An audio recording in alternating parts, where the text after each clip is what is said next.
Hello and welcome to this video, and on this video I'm going to be talking about Frank Zappa and his relationship to jazz rock. It's going to be in two parts. In the second part I will be talking about the Mahavishnu Orchestra and Frank Zappa and seeing where the relationships lie and all the little crossovers that have happened, and I'm sort of going to be pitting one against the other in terms of their influence on jazz rock. On this video I'm going to be looking at the holy trinity of jazz rock in terms of Frank Zappa's catalogue. I saw this on Facebook the other day. Somebody posted up saying, what do you think of the holy trinity of jazz rock? And the three albums that they posted up were from 1970, Hot Rats, from 1972, Waka Jawaka, and also from 1972, The Grand Wazoo. Right, so for many people, these albums are linked together, especially jazz, rock and fusion fans. These are sort of the favourite albums of that audience, right? So let's talk a little bit about these albums and the context. So Frank Zappa signed a record deal in 1965. His first album comes out in 1966 called Freak Out. He is playing very countercultural songs, quirky, weird, beautiful, ornate melodies. Not that much jazz improvisation on those albums, but it is there. But when he is improvising, it's coming a lot more out of free improvisation. In 1967, he brings out Uncle Meat, and on there's a lot more improvisation, especially on the epic King Kong. We see that as Zappa starts to create material from his live shows are full of improvisation. So this places Zappa in a very special place in terms of the history of jazz rock, because from 1966 onwards he is one of the main players that is trying to fuse improvised jazz with rock, and he's also bringing in, of course, these classical elements. So he's a founding father not only of jazz rock but of prog. Okay, my glasses are a bit steamed up, so I'm going to just give them a quick going over so I can see you better. Oh, there, you look lovely. Right, so in 1969 he dissolves the original Mothers of Invention and he goes into the studio to record an album called Hot Rats, this one here, using session musicians and some special guests. Now, around this time he really is experimenting with jazz rock.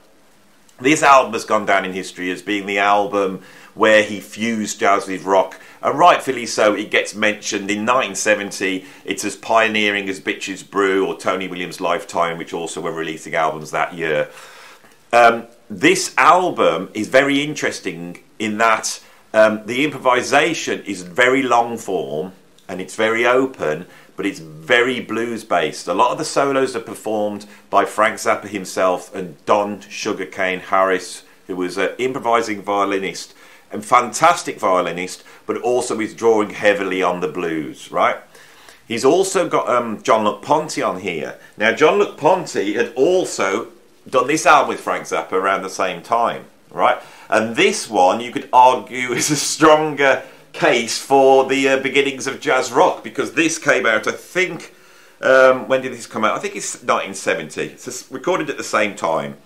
And here, this is much more jazz related, but it's not under Frank's name, so this is the one that's gone down in history. Now, what we actually have on this album, what is really interesting about this album, Frank went back into the studio. He's got session musicians. At this time, the session musicians that he was pulling in were out and out jazz musicians. If you go and check their CVs, you see what they've played with all the jazz greats, right? So let's just give you an idea of who is on this album. So we have Jean-Luc Ponty on It Must Be a Camel, John Guerin on Willie the Pimp and Little Umbrellas and It Must Be a Camel playing drums, Paul Humphrey playing drums on Son of Mr. Green Jeans and Gumbo Variations. Now, if you go and check out Paul Humphrey's background, you'll see this is a heavyweight jazz drummer. There is another drummer on here called Ron Salico, and I don't know that much about him. He plays on Peaches and Regalia, so he's responsible for one of the most famous drum introductions in history. He did make some other albums, and I think for a while he played percussion with James Brown. We got Max Bennett on bass, again, old school jazz player. We've got Shuggy Otis on bass. He's 15 years old at this time, playing bass on Peaches and Regalia. So it's a mixture of jazz musicians and blues musicians, and on the whole the featured musicians are a lot more bluesy. On Gumbo Variations, Ian Underwood, the multi-instrumentalist that Zappa had taken from the Mothers into this new band, is playing keyboards and woodwinds, and he does an incredible free-form jazz solo on Gumbo Variations. That was what sold this album for me when I first heard it. So Zappa goes into the studio, he's got a ton of jazz session musicians, he's got some blues musicians, and when he walks in there, they have made an experimental 16-track recorder.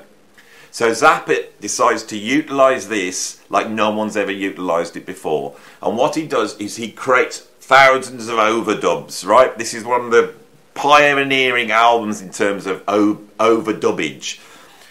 Really utilising Ian Underwood to play all sorts of woodwind instruments, all sorts of keyboards, which then he sped up and slowed down and manipulated to create a big band effect. Now this is where this album differs from the other two we're going to be talking about, because this has the sound of a big band, but it's not actually a big band. It's been done through overdubbing. On here we have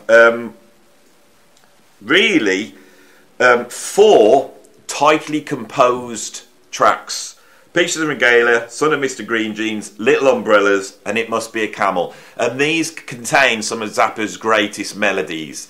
And these on each side encase 2 real free improvised tracks. Willie the Pimp, that features Captain Beefheart on vocals, the only vocal on this album, and Gumbo Variations, the aforementioned track where Ian Underwood does that incredible saxophone solo. So the improvisational aspect of this album is really contained within Willie the Pimp and Gumbo Variations. There are solos on the other tracks, but that's much tighter.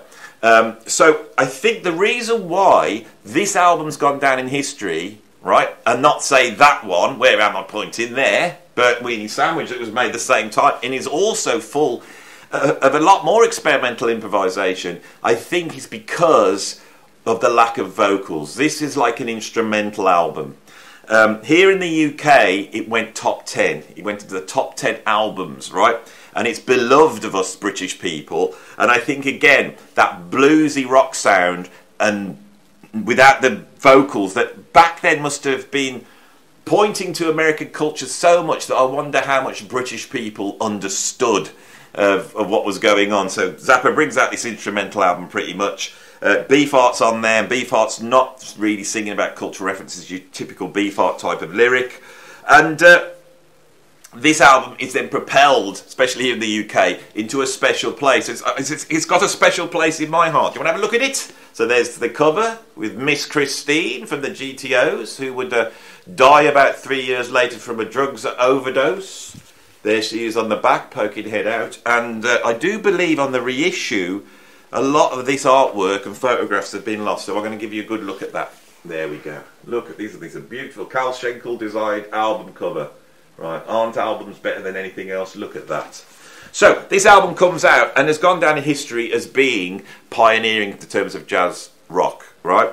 I question that. This is as much a Zappa album as any of the others for me, but I think the big difference is the instrumental. So, he goes out on tour with the newly reformed Mothers, and in 1971, whilst he's playing at the Rainbow, some deranged fan who didn't like the way he was looking at his girlfriend jumped on stage and pushed Frank Zappa into the orchestral pit.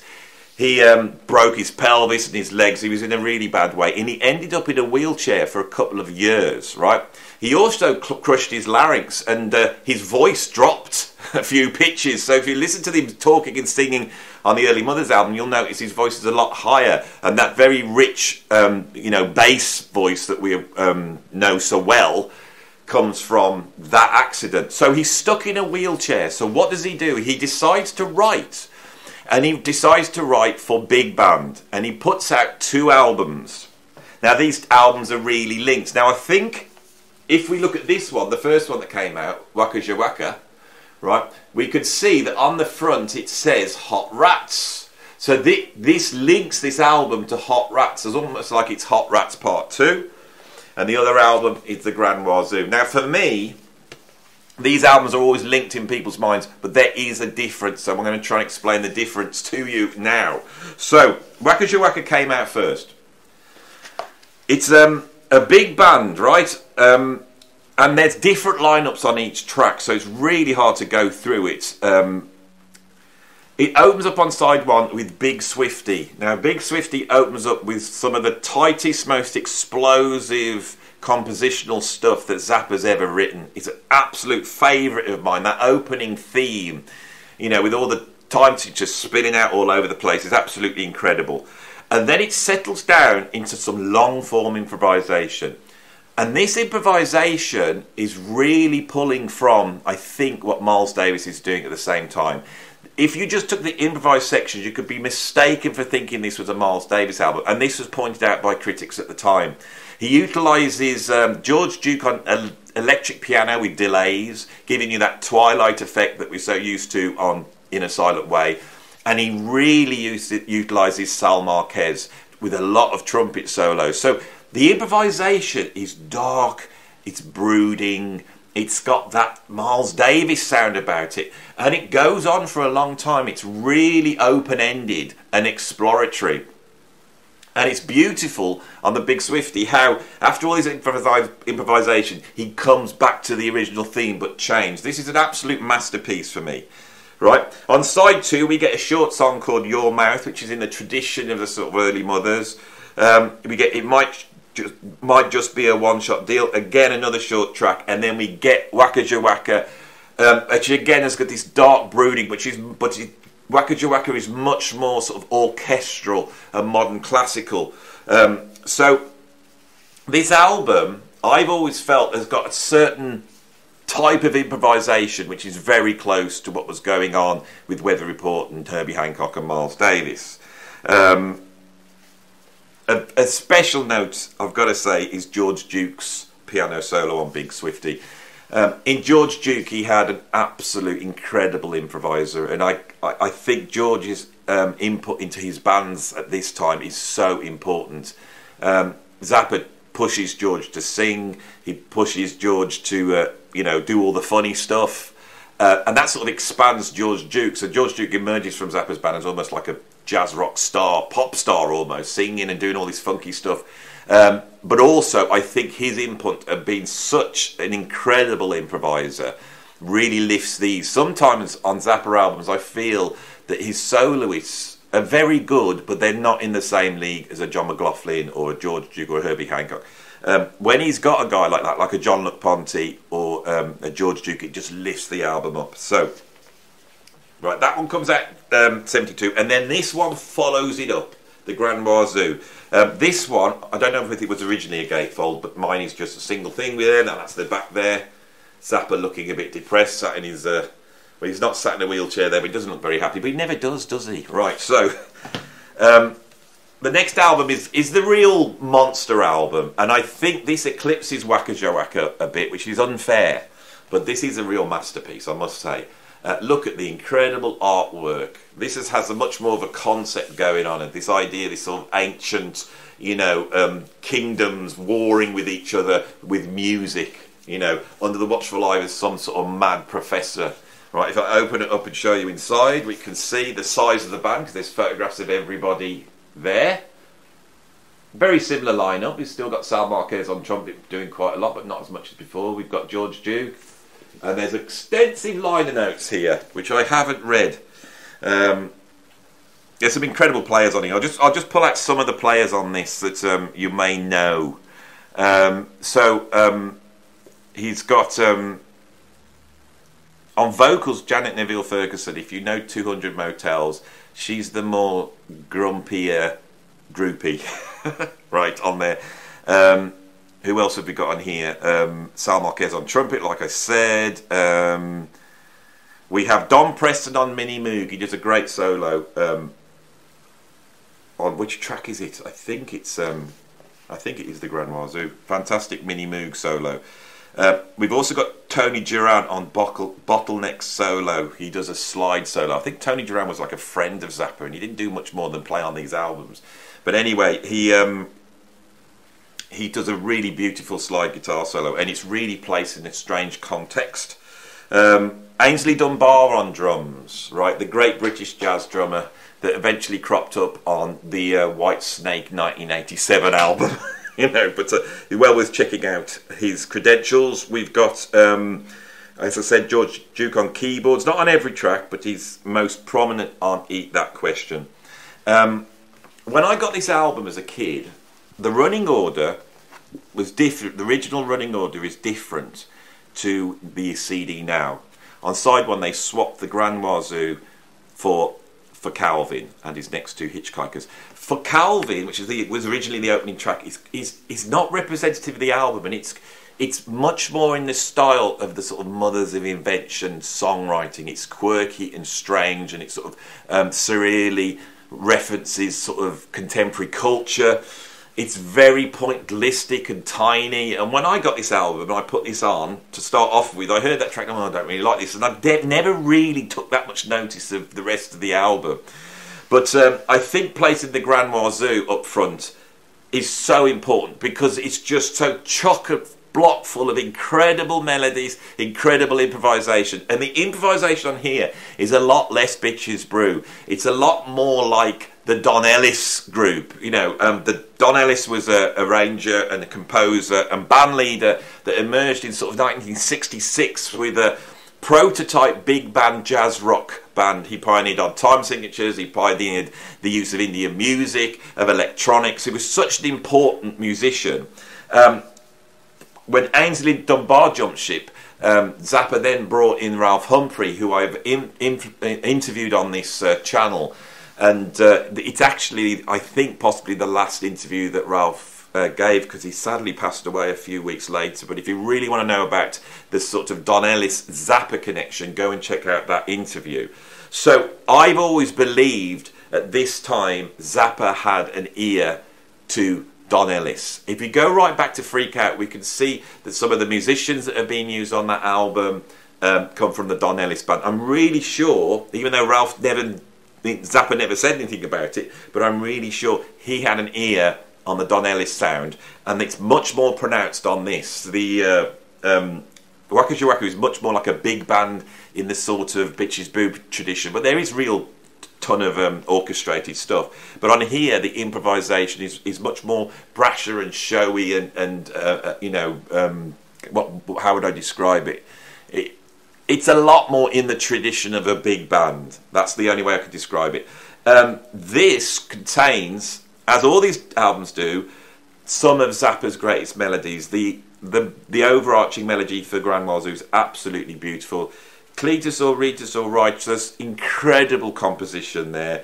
And Blessed Relief, this is almost like this album's Peaches and Regalia. It's an absolute beautiful tune, which I have seen cropping up in a real book or two. You know, so jazz musicians, you could make this a jazz standard. It's out there to play. Absolutely beautiful melody. But for me, the highlight is Eat That Question, which opens up with that, you know, two-handed cadenza by George Duke, and then kicks into his incredible riff, and then George Duke just destroys on keyboards. And as the track develops, it eventually settles into what sounds like a sort of Roman anthem. Zappa is brilliant at putting these things together in a way where you don't notice it. You know, we've got this burning electric piano fusion morphing into something that sounds like a fanfare. It's absolutely incredible. So those are the three albums. They are the trinity of jazz rock in terms of Zappa's influence. Right, so once he'd finished the Grand Wazoo, he goes back on tour with his Reform Mothers. And in that band, he's taken some of the guys with him. He's got Jean-Luc Ponty with him. He's got Sal Marquez.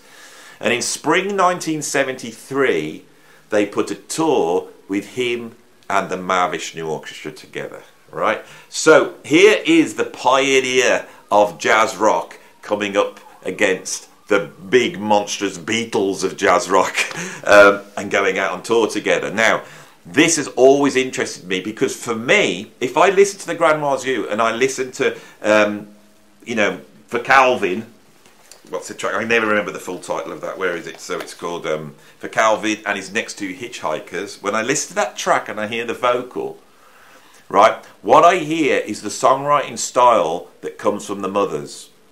After this album, he never really returns to it. The closest we get is when he does Broadway the Hard Way many years later. His songwriting changes. It becomes a lot more comedic, a lot more rooted in rhythm and blues and rock. But these sort of ornate, quirky melodies and the sorts of countercultural references sort of disappear at this point. And I've always wondered how much that tour with the Mahavishnu Orchestra influenced his change, right? So on the next video, to get you all excited, on the next video, I'm going to be exploring and comparing and sort of pitting against each other Frank Zappa's band and the Mahavishnu Orchestra. So I'm sure Mahavishnu and Frank Zappa fans, that will be very exciting for you. And I hope you enjoyed this video. If you liked it, please like it.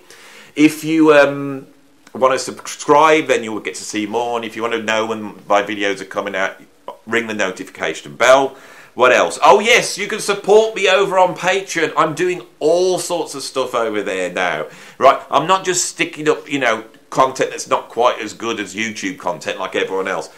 My patrons are involved in all sorts of shenanigans. So if you want to get involved with some shenanigans, pop over to Patreon. I promise you, you will not regret it. And at the moment, you will get 7 days for free. So you could try it out, and then if you don't like it, and you will like it, but if you don't like it, you can jump ship, right? And I'm confident when you get there, you will be so overwhelmed by the huge amount of content that you'll want to stay. Plus, you'll want to support me, won't you? Because I am a poor YouTuber. I'm not Rick Beato or Adam Neely. I need some help financially to do this. So if you want to support me, get over there. One more thing.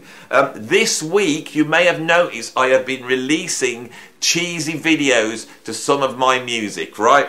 I apologise for that. It's a bit of an experiment. I've been grabbing a load of stock footage and just, banging it willy-nilly all over my tracks to see what happens. So if you want to hear what I actually do musically, it's very easy for you now. And they will be popping up every now and then. So this week, I think I'm going to be putting out a video every single day. I think I'm putting out 8 videos this week. So it's knackering me doing all this. So please go and check out some of those tunes. And hopefully, if you like the music I talk about on this channel, you may like at least something I've done. And then you can go and check out my Bandcamp. So there's all the selling of me.